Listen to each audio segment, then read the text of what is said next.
Réunir les compétences utiles à l'avenir des investissements au Congo à travers des analyses, des échanges et des propositions, tel est l'objet justement de ce forum en Voxeco. Et nous allons poursuivre cette fois-ci avec le deuxième panel qui sera consacré à investir au Congo, difficultés et perspectives. Mais avant de pouvoir rappeler les panélistes, j'aimerais faire un petit résumé du premier panel qui a été consacré à l'attrait des investissements privés nationaux et étrangers. Quelle politique et quelle stratégie pour améliorer la situation? Au cours de ce panel, nous avons eu à découvrir la politique des investissements au Congo avec la diversification des investissements. C'était avec Madame Annick Mongo, qui est la directrice générale de l'API. Ensuite, nous avons aussi découvert les secteurs prioritaires des investissements conformément au programme national d'investissement PND 2017-2022. C'était avec M. Franck Corneille Mompouya Mbama. Enfin, nous avons eu à suivre ce que sont les missions de l'Agence congolaise pour la création des entreprises, en passant les mécanismes de prise en charge des nouvelles entreprises, avec le chef d'antenne de l'Agence pour la création d'entreprises de Brazzaville. Ceci dit, je vais à présent appeler Crépin Pereira pour le deuxième panel qui sera consacré à investir au Congo, difficultés et perspectives. Crépin Pereira.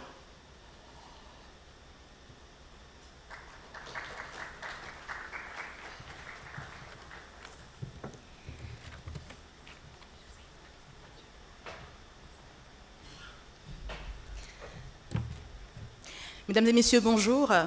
C'est plutôt Madame Brenda Kabulo qui va animer ce deuxième panel. Alors, les entreprises constituent le maillon essentiel de développement économique d'un pays. Il leur faut des financements pour réaliser des projets, mais souvent les chefs d'entreprise se plaignent des difficultés pour déployer leurs activités. L'environnement des affaires est difficile, alors comment bâtir une nouvelle économie malgré ces difficultés? Et nous allons donc aborder la question autour de ce deuxième panel. Et pour ça, donc, j'invite Monsieur Benjamin Bell, qui est le directeur général de Canal+. Sous vos applaudissements, s'il vous plaît. Ensuite, nous allons discuter de la question avec le directeur général de GTC, Monsieur Michel Njombo. Sous vos applaudissements, encore une fois.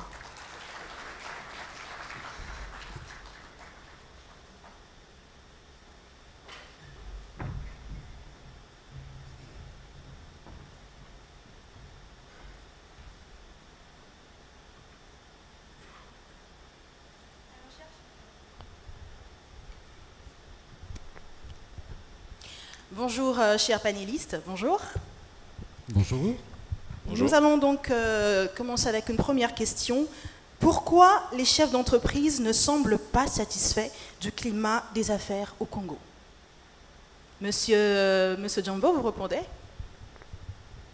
Je pense que la question posée ainsi est peut-être un peu simpliste. Oui, vous pouvez développer, bien sûr. Parce que d'un point de vue général, oui, il y a beaucoup de choses qui ont été faites pour améliorer les conditions d'exercice des sociétés. Par exemple, nous, GTC, qui sommes dans le secteur agricole, oui, comme cela a été dit tout à l'heure, bénéficions d'un certain nombre d'exonérations, donc en particulier de TVA, d'IS, de patents, donc c'est important. Et ce qui fait qu'on est l'un des seuls secteurs dans lequel on déclare nos revenus. On est presque content d'aller déclarer nos revenus parce qu'on sait que de toute façon, ils pourront être réinvestis dans notre activité. C'est bon à donc ça, c'est savoir, quelque chose de positif. Très bien. Mais ensuite, un point qui a été abordé tout à l'heure, c'est toutes les difficultés au quotidien. Donc là, effectivement, on en revient sur l'environnement des affaires et les embûches que les... On en parlera tout à l'heure, on abordera la question, bien sûr. Voilà, oui. Et donc ça fait que d'un côté, on a cette satisfaction d'un accompagnement général de l'État avec des mesures fiscales incitatives, mais on déchante très rapidement lorsque sur le terrain, je vais donner un exemple très concret. Nous sommes importateurs par la force des choses d'un certain nombre d'intrants agricoles, dont des engrais. Et je vous assure que importer des engrais du Cameroun voisin, c'est tout un tas de péripéties. Vous avez des camions bloqués à la frontière. Il y a toujours un papier en plus qu'on n'a pas. On est censé avoir un certain nombre de facilités pour faciliter la circulation dans la zone CEMAC. Donc Comme ça, on s'imagine qu'on pourrait importer assez facilement du Cameroun, mais je vous assure que non. Dans une période comme celle que nous vivons aujourd'hui, où on se plaint de la diminution permanente des réserves de change, l'un des leviers pour que ces réserves ne s'amenuisent pas, c'est qu'on facilite le commerce intra-CEMAC. Et ça, c'est quelque chose qui est un véritable casse-tête aujourd'hui. Oui. Et on continue à se retourner vers des importations de pays hors de la zone, alors qu'on a des produits chez les voisins qui pourraient nous aider. Très bien, donc ça représente bien sûr les difficultés que vous rencontrez dans votre secteur d'activité. Alors je repose la même question à M. Benjamin Bell, qui, je reviens encore une fois, pourquoi les chefs d'entreprise ne semblent pas satisfaits du climat des affaires au Congo? Alors, on connaît bien le groupe Canal+, vous avez peut-être certainement un décodeur à la maison. Ce qu'il faut savoir, c'est que le groupe Canal+, est filiale du groupe Vivendi. Et c'est un groupe qui croit beaucoup en Afrique et particulièrement au Congo. Si je prends l'exemple du Congo, le Congo par exemple est le premier pays dans lequel le groupe Canal+ a développé la télévision numérique terrestre avec le produit EasyTV, puisqu'on l'a lancé à Pointe-Noire en 2016. Et ça, c'est le premier pays, la première ville en Afrique où on l'a lancé. On l'a lancé ensuite en 2017 à Brazzaville. Les investissements, les revenus des activités qui fonctionnent, comme Canal+, sont destinés à être réinvestis en Afrique et dans le pays. Et rien que pour le groupe Vivendi, on a des projets d'investissement, et là je ne parle pas de moyen ou long terme, je parle à très court terme, puisque vous l'avez peut-être vu, il y a une salle Canal Olympia qui se trouve à Poto qui sera inaugurée très prochainement. Ça, c'est un investissement du groupe pour développer le divertissement au travers de salles de cinéma, de salles de spectacle. On est également en train de se lancer dans l'Internet très haut débit avec la fibre optique à l'abonné, comme on l'a déjà fait au Gabon et au Togo. Et donc là, on est en train de le lancer. Donc on est un groupe qui croit dans les investissements, mais comme mon collègue, parfois voilà, on rencontre des difficultés. Bien sûr, dont on va aborder la question tout à l'heure. Bien sûr, et ça revient effectivement à notre deuxième question. Alors, quelles sont les difficultés que vous rencontrez malgré la situation, la situation économique actuelle, et quelles sont les stratégies mises en place justement dans vos structures respectives? Moi, je dirais, pour ne pas ressasser éternellement les mêmes difficultés, étant dans l'agriculture... C'est toujours important, c'est la question, vous êtes sur la bonne tribune. Non, j'y réponds. Ce que je veux dire, c'est que je vais répondre d'un point de vue général pour éviter que je me plaigne encore des péages et de ce qui nous est prélevé de façon indue. Très bien. Ce que je déplore souvent, et j'espère ne froisser personne en disant ça, c'est que notre administration est plutôt une force de blocage, plutôt qu'une force qui pousserait les entrepreneurs dans le dos pour les accompagner vers leur croissance. Et jusqu'ici, j'ai envie de dire, comment vous faites pour tenir, pour contrecarrer au fait toutes ces difficultés? Malheureusement, on tient avec un surcoût. Ce n'est pas à nous en fait qu'il faut poser la question, c'est au consommateur final qui paye la facture de tout ça. Okay. Moi, je produis de l'huile de palme à 200 000 francs la tonne. Si je la livre sur mon marché avec un surcoût de 50 000 francs parce qu'il y a tout un tas de tracasseries, malheureusement, je vais être forcé de le repousser sur le consommateur. Okay. Et je dirais, on a cette possibilité parce que nous produisons tellement peu au niveau alimentaire que malheureusement le consommateur final est prisonnier de ce peu de produits qui sont produits localement. Mais je pense à tous les autres types d'entrepreneurs qui, eux, sont dans des secteurs où ils n'ont pas la possibilité de répercuter ces surcoûts. Pour eux, je pense que c'est vraiment la croix et la bannière de rester rentable de façon durable. Très bien. Alors, je vais reposer la même question. Alors, une des difficultés qu'on peut rencontrer ici, c'est les tracasseries administratives. C'est des tracasseries, en fait, c'est ça, on en parlait tout à l'heure, c'est d'aller dans une administration pour avoir une autorisation, avoir un document, on peut nous renvoyer dans une autre administration. Ce qu'on rencontre aussi, c'est une accumulation de contrôles en tout genre. Alors, c'est normal qu'il y ait du contrôle et c'est important qu'il y ait des contrôles. Par contre, c'est l'accumulation qui peut commencer à poser problème et c'est parfois le recouvrement de contrôles entre eux. Il peut arriver qu'au même moment, on ait plusieurs contrôles ouverts sur les mêmes sujets. Et ça, c'est une perte de temps. Et le temps pour une entreprise, c'est le capital humain, c'est-à-dire que pendant qu'on traite tous ces sujets administratifs, pendant qu'on est en train de travailler sur ces sujets, on ne travaille pas sur du développement, sur des choses qui pourraient nous permettre de développer nos business. Et nous, qu'est-ce que ça veut dire quand on développe du business? C'est qu'on crée de l'emploi. On crée de la valeur, on crée de l'emploi, et c'est comme ça aussi qu'on peut avancer et qu'on apporte une contribution. Parce qu'on entend beaucoup, là j'entends beaucoup parler d'investissement quand une entreprise s'installe, mais ensuite, tout au long de sa vie, une entreprise, elle va se développer. Donc il y aura des périodes pendant lesquelles elles vont peut-être plus investir que d'autres, mais il y a aussi un investissement de fonds, c'est-à-dire que quand on recrute des gens qui viennent travailler dans nos entreprises, ces gens sont là, on recrute, si on est en croissance, et l'objectif d'une entreprise c'est d'être en croissance, donc on va recruter de plus en plus, et ça va développer tout un écosystème au travers de nos fournisseurs, de nos partenaires, donc on est vraiment dans quelque chose de vertueux. Et si jamais on est empêtré dans les tracasseries administratives, je ne parle même pas du coût financier, mais du temps pris, eh bien pendant ce temps-là, on ne se développe pas. Et il y a un moment, en fait, où lorsqu'on ne se développe plus, on peut rester au même niveau, mais quand on commence à baisser, là, ça peut être problématique. Donc, ce n'est pas évident tous les jours. Alors, je vais rebondir sur la question, sur le volet emploi. Comment vous faites, par exemple, pour la partie formation, je veux dire, parce qu'aujourd'hui, effectivement, il y a un grand besoin en termes de formation.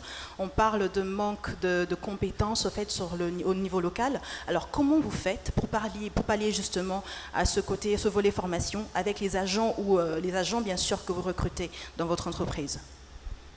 Alors, sur la formation, par exemple, sur la partie Canal+, on s'appuie beaucoup sur des formations internes. Donc on a ce qu'on appelle une école des ventes interne et on s'appuie sur le transfert de compétences. Par exemple, si je prends les équipes de vente, on a des référents formateurs qui vont se former avec les autres filiales. Donc c'est des formations qui ont lieu entre plusieurs pays. Donc parfois les formations peuvent avoir lieu au Congo avec des représentants d'autres pays. On en a eu une il y a quelques mois. Ou alors on va dans d'autres pays. Et ces référents ensuite vont former les autres collaborateurs. Et ça c'est vraiment un process permanent qui est fait pour renouveler aussi la connaissance, que ce soit sur les produits ou sur les techniques de vente. Donc on fait ce genre de formation, on fait des échanges avec les autres filiales. L'avantage, c'est qu'une filiale de Canal, c'est comme un avion en fait. C'est les mêmes procédures dans tous les pays, donc on peut pratiquer des échanges. Donc régulièrement, on a des Congolais qui vont dans d'autres pays pour des missions plus ou moins longues. On a même parfois des possibilités d'envoyer des personnes à Paris pendant des contrats beaucoup plus longs, de 1 ou 2 ans, où ils vont pouvoir se former sur des sujets plus pointus pour ensuite revenir en Afrique, que ce soit au Congo ou dans d'autres pays, et ainsi partager la connaissance. Le transfert de compétences est quelque chose d'important, et ça, on le fait aussi bien en interne qu'avec des partenaires. On est en train là d'étudier ce matin, d'ailleurs j'avais une réunion avec un partenaire de la place pour partager cette compétence et s'appuyer sur ce qu'on peut fournir. Nous, on a des experts qui sont au Congo ou en France d'ailleurs, qu'on peut faire venir pour partager la compétence non seulement en interne, mais avec nos partenaires. Très bien, Monsieur Bell. Alors je vais donc reposer notre troisième question. Alors estimez-vous que le Congo reste une terre d'investissement et dans quel secteur apportez-vous des financements? Oui, Monsieur Njombo. Je pense que oui, évidemment, parce que rien qu'en regardant un chiffre simple, le chiffre qui circule pas mal dans les médias, lorsqu'un pays importe 500 milliards de francs CFA en valeur de denrées alimentaires de tout genre, ça veut dire qu'il y a un marché potentiel sur une partie de ces importations à les produire sur place. Donc rien que déjà par ce chiffre, il y a une place pour un vrai secteur secondaire au Congo. Oui. Ensuite, un autre chiffre qu'on aime bien ressasser, c'est le pourcentage de terres arables. Bon, c'est un peu drôle parce que derrière ces terres, il y a divers types de terres qui sont plus ou moins fertiles. Donc il y a encore tout un débat, mais que je vous l'épargne ici. Non, mais vous pouvez toujours aborder la question. Mais il y a tout de même un grand potentiel agricole dans ce pays qui n'est pas encore exploité. Et il faut encourager les gens à venir. Mais pour ça, malheureusement, et ça ne touche pas que le ministère de l'Agriculture ou que le secteur de l'agriculture, on manque de statistiques. Oui. On manque de cartographie, on manque de communication sur le potentiel. Aujourd'hui, je suis appelé par un certain nombre de contacts qui me disent « j'aimerais venir faire, mettons, du sorgho au Congo. Est-ce que le sorgho peut pousser ?» Je ne sais pas vers qui l'envoyer parce qu'on n'a pas une cartographie de ce qui pourrait être… C'est bien sûr, vous pouvez faire des propositions. Mais j'en parle à chaque fois, je profite de ce genre de tribune à chaque fois pour dire. Bien sûr. On n'a pas également de statistiques. Nous avons tenté de monter un projet industriel dans la filière avicole il y a 2-3 ans avec Sedima, le leader du secteur au Sénégal. Et lorsqu'ils m'ont demandé de leur sortir des chiffres, de faire une étude de marché sur le secteur au Congo, je vous assure que je ne porte pas Vous pouvez toujours nous le donner des costume. chiffres? Je suis allé dans les marchés Oui. faire cette étude de marché personnellement. Parce Justement, qu'on vous n'a pas pouvez de nous en chiffres. faire un petit résumé? Mais c'est simple, quand on regarde un pays comme le Gabon, Oui. les Gabonais consomment par an environ 20 œufs par habitant. OK. Et ils les produisent en totalité. Au Gabon, on ne peut pas importer d'œufs. Tout ce qui est consommé au Gabon est produit localement et consommé localement. Au Congo, la production locale n'est que de 4 à 5 œufs par habitant. Je doute que notre alimentation soit différente de celle du Gabon. Ça veut dire que ce gap est apporté par des importations. Oui. Sauf que ce sont des importations non maîtrisées, de mauvaise qualité, avec une chaîne de froid, une chaîne de conservation qui n'est pas du tout maîtrisée. Très bien. Mais le problème, c'est qu'on ne peut pas jeter la pierre au pouvoir public. On ne peut pas dire aujourd'hui au pouvoir public, fermez les barrières, on va produire localement. Parce que qu'est-ce qui se passera? Il se passera ce qui s'est passé il y a quelques années dans la minoterie. Un des acteurs minotiers a dit tiens, moi je suis assez fort pour être capable de fournir 100% du marché congolais en farine. Okay. Encouragez-moi en fermant les frontières. Ça a été quasiment fait. Et puis très rapidement, il s'est rendu compte qu'il s'était trop avancé. Il ne pouvait pas faire ça. Okay. Donc c'est pour ça qu'on a besoin de trouver les leviers pour faire venir des investisseurs d'une taille critique. Et pour ça, sans chiffres, sans cartographie, sans données concrètes, réelles sur notre économie, on n'y arrivera pas. Je crois savoir qu'il y a un projet d'amélioration du système statistique qui existe. Exactement. J'espère qu'il donnera des résultats. Ça fait partie des propositions, encore une fois. Merci beaucoup pour votre intervention, monsieur Njambo.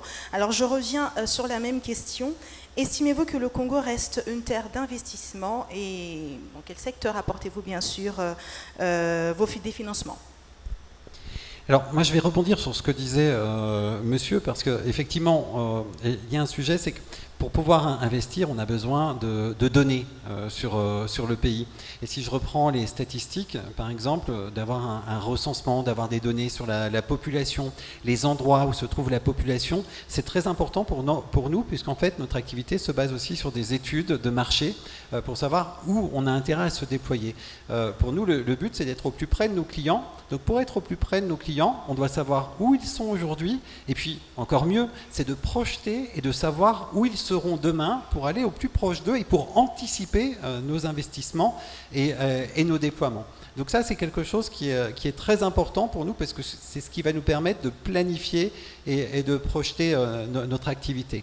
Et en termes d'investissement, voilà, le groupe y croit puisqu'on se déploie donc dans la partie divertissement avec des salles de spectacle. Voilà, on commence avec 3 salles au Congo. On se déploie également dans l'Internet avec très bientôt le lancement de notre offre. Ce sont des secteurs variés.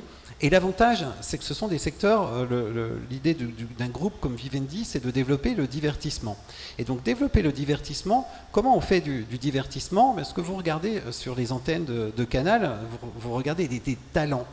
Les talents, ce sont les gens qui apparaissent à l'antenne, ça peut être les comédiens, les comédiennes dans un film, mais ce sont également toutes les équipes de production qui vont tourner. Et donc, aujourd'hui, si on veut avoir un programme, on est une entreprise panafricaine, mais si on veut avoir des programmes qui plaisent à nos téléspectateurs, il faut qu'on se renforce sur les contenus locaux.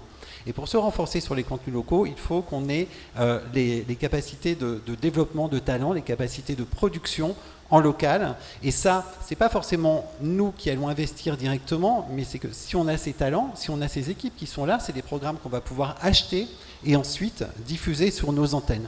Donc ça doit être un dynamisme global autour d'un écosystème. Est-ce qu'il y a une démarche déjà entamée au fait justement pour détecter ces talents au niveau local? Alors aujourd'hui, Canal+ Congo, c'est une activité vraiment de commercialisation et de distribution, oui. Donc on est plutôt, nous, en intermédiaire et on a régulièrement des équipes qui viennent nous voir. Et là, oui. On est en train de réfléchir à la manière de voir comment on peut renforcer cela. Alors ça passe par des actions de formation, j'en parlais tout à l'heure, et puis des partenariats qu'on va lancer au fil de l'eau, mais c'est quelque chose qui est important, c'est un petit peu complexe à mettre en place, et là je reviens sur ce qu'on disait tout à l'heure, c'est que pendant qu'on gère des tracasseries administratives, on n'a pas forcément le temps de se développer, de travailler sur des sujets comme ça, qui sont des investissements de long terme avec une rentabilité qui n'est pas immédiate. Très bien. Je clôture avec une dernière question. Alors, comment entrevoyez-vous, les perspectives dans un environnement fait d'un bon potentiel économique, mais peut-être émaillé d'écueils dans la mise en œuvre de vos activités? Donc, les blocages, malgré les blocages effectivement que vous rencontrez dans vos différents secteurs d'activité, comment vous entrevoyez en fait les perspectives d'avenir? Simplement. Bon, je pense qu'il faut tout de même être optimiste. À force que, comme je disais tout à l'heure, qu'on ressasse ces mêmes difficultés, ces blocages au quotidien, ils finiront par être levés. On a entendu tout à l'heure les précédents intervenants qui disaient qu'il y avait des choses qui étaient mises en place pour améliorer le climat des affaires au Congo. Donc il n'y a pas de raison qu'on ne croit pas qu'on verra le bout du tunnel. Et simplement que dans un secteur comme le secteur de l'agriculture, il faut encourager la création de filières. Il faut qu'on arrête tous de vouloir se marcher sur les pieds et de faire tous la même chose. Il faudrait un peu plus de concertation pour que les transporteurs soient des transporteurs, les agriculteurs des agriculteurs, et que naissent entre les deux des transformateurs, des distributeurs, des grossistes, etc. En fait, il faut plus de collaboration, en fait. Plus de collaboration, et il faudrait aussi une cartographie des métiers dans les différentes filières. Il faudrait que les gens comprennent qu'on ne doit pas tous être au centre de l'échiquier, mais qu'on doit se disperser un peu plus pour pouvoir avoir une synergie. Bien sûr, ça fait partie aussi des besoins peut-être envisagés dans votre secteur. Monsieur Bell? Alors nous, pour pouvoir avancer sereinement sur nos projets, ce qui est important, c'est de renforcer la concertation et la collaboration avec les administrations. Je prends par exemple la loi de finances là, qui est de 2019. Aujourd'hui, il y a des sujets qui ont manqué de concertation préalable, donc on les fait un peu après coup, et c'est dommage parce qu'on perd du temps. Alors qu'en échangeant au préalable, on aurait pu avancer, avoir partagé les différents éléments et arriver sur des solutions plus concrètes et efficaces dès le premier tour. Donc c'est ça en fait, c'est renforcer l'échange, la concertation et la collaboration entre le secteur privé et les administrations. Merci encore une fois, chers panélistes et intervenants. Nous le rappelons effectivement que nous avons abordé la question de investir au Congo, difficultés et perspectives. Et je me retourne donc auprès du public s'il y a des questions ou des propositions, des compléments d'information. Y a-t-il des questions, s'il vous plaît? Oui, monsieur? Juste vous présenter et orienter votre question, s'il vous plaît.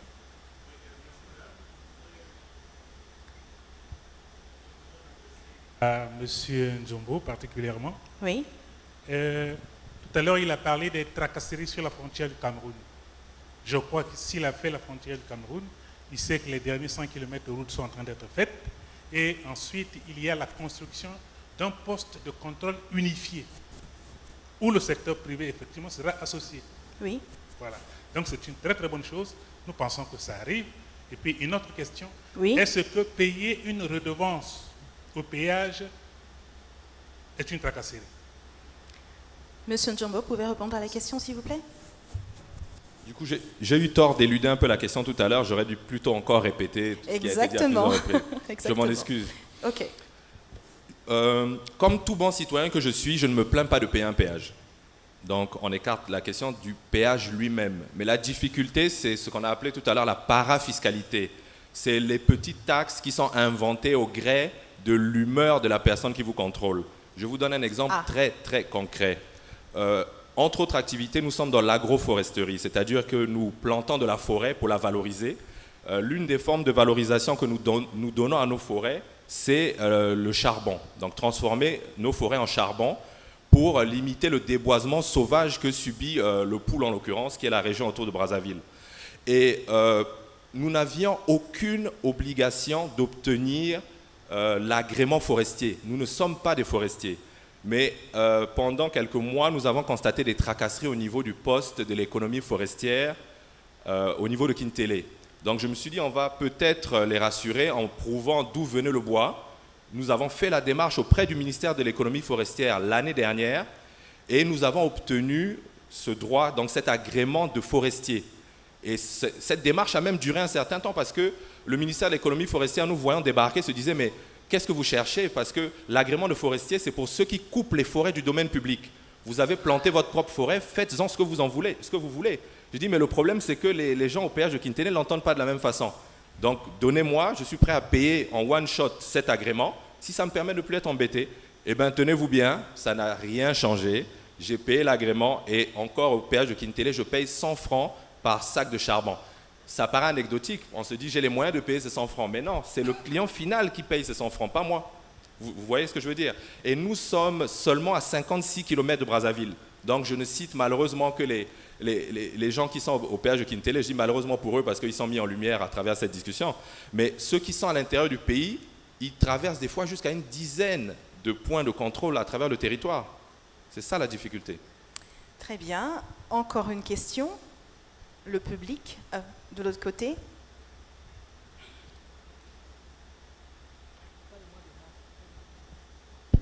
Merci de m'accorder la parole. Je suis Inès Févillier, conseillère juridique au ministère de l'économie. Okay. Alors, pardon? Non, madame, on vous écoute. Alors, moi, j'ai des propositions concrètes. On parle. Vous savez que le salon de l'agriculture vient de se terminer ailleurs. Nous n'en avons pas. Donc, moi, je profite de l'occasion. Je découvre M. Djombo, très intéressant. Hein, dont le patronyme nous rappelle quelque chose. Hein, celui du ministre de l'Agriculture. Je pense que vous êtes la personne indiquée pour organiser une fois par an au Congo, peut-être au premier trimestre ou au second trimestre, le salon de l'agriculture où ça sera concret, hein, avec tous les acteurs, tous ceux qui vous bloquent seront là. Hein, ils sauront que ce qu'ils font a un impact sur nous, les consommateurs. Deuxièmement, concernant M. Bell, je pense, c'est pareil, il faut un salon pour créer l'écosystème. Moi, je vous propose, vous, comme leader pour le salon de la culture, des arts et de l'artisanat. Là, on va arrêter un peu de beaucoup parler. Je fais moi-même des colloques, hein. Je sais de ce dont je parle. Maintenant, il nous faut des salons avec des dates précises par an, avec l'appui de l'Agence pour la promotion des investissements dans la mission. Et donc là, vous allez voir que l'administration va vous comprendre parce qu'il y aura des données et il y aura de l'impact de tout ce qu'ils font. Quand je dis ils, il y a beaucoup d'autres acteurs que les administrations. Hein. Je vous remercie. Merci beaucoup, madame, pour votre proposition, une proposition concrète qu'on applaudit et on l'encourage. Merci. Merci beaucoup. Y a-t-il des propositions, encore des questions? Ok, d'accord. Je crois que cette fois-ci, on aura une question pour monsieur Bell. Lionel Mitingou, journaliste à DRTV. Merci Lionel. Ma question peut paraître comme une contribution, mais d'abord, toutes mes félicitations pour les organisateurs de ce forum, Voxeco. Je pleure dans l'âme. Vous allez comprendre pourquoi. On parle d'investissement, j'ai comme l'impression que ceux qui viennent pour s'enrichir, et la victime ici, c'est la population congolaise. On l'a dit.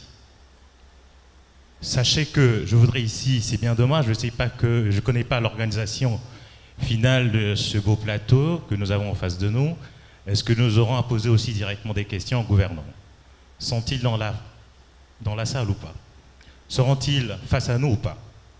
Parce que croyez-moi, nous importons tellement qu'on a parlé de ceux qui investissent et qui veulent avoir sur le bénéfice. Une boîte de lait, je prends un exemple comme ça, Nido, le petit format, sinon le moyen, que nous avons acheté à l'époque entre 2500 et 2700, aujourd'hui vous l'avez à 6000 francs. C'est incroyable. Qui paye?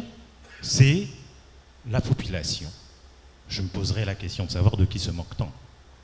On parle d'investissement, est-ce pour le bien des Congolais que nous sommes ou pour le bien des investisseurs? Qu'est-ce que la population congolaise a y à gagner? Est-ce qu'on y pense quand même tous les jours?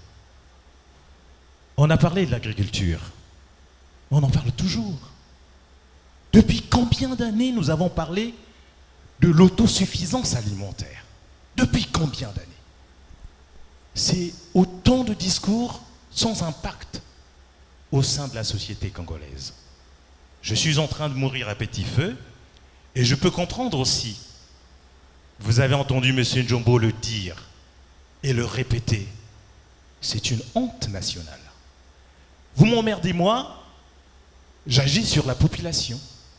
Donc ce qu'il devrait vendre à moindre coût, 100 francs, il est obligé de le vendre à 150 parce que quelque part il est emmerdé.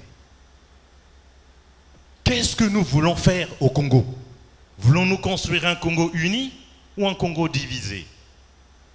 Nous avons trop de problèmes, s'il vous plaît, mes chers messieurs. Les préoccupations sont bien réelles. Et donc, face à M. Michel et à M. Njombo, il n'y a pas de questions. Les questions seront posées face aux gouvernants. Où sont-ils? Je les attends de pied ferme. Merci beaucoup, Monsieur Lionel, pour votre intervention. Merci beaucoup. Monsieur Lionel a intervenu. Oui, Monsieur Michel.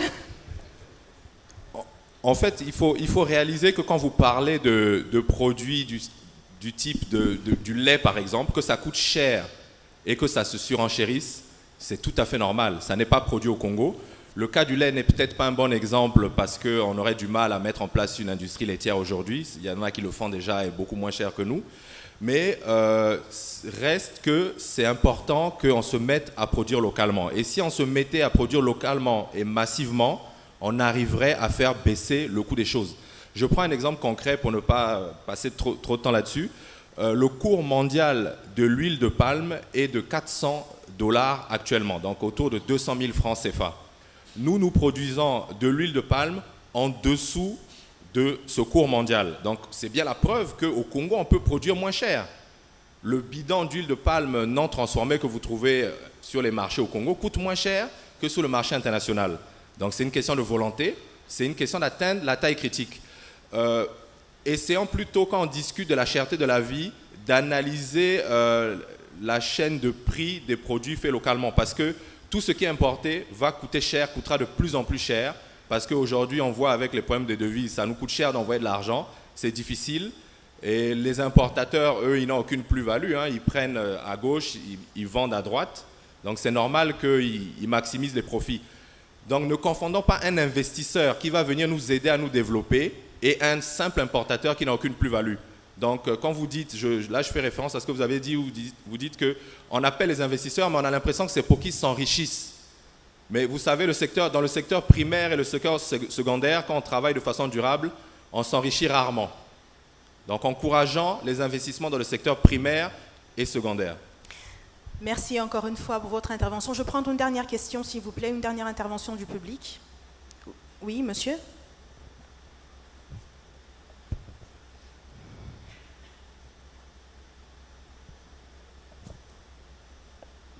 Bonjour, je suis monsieur Okotaka, directeur général de BPO.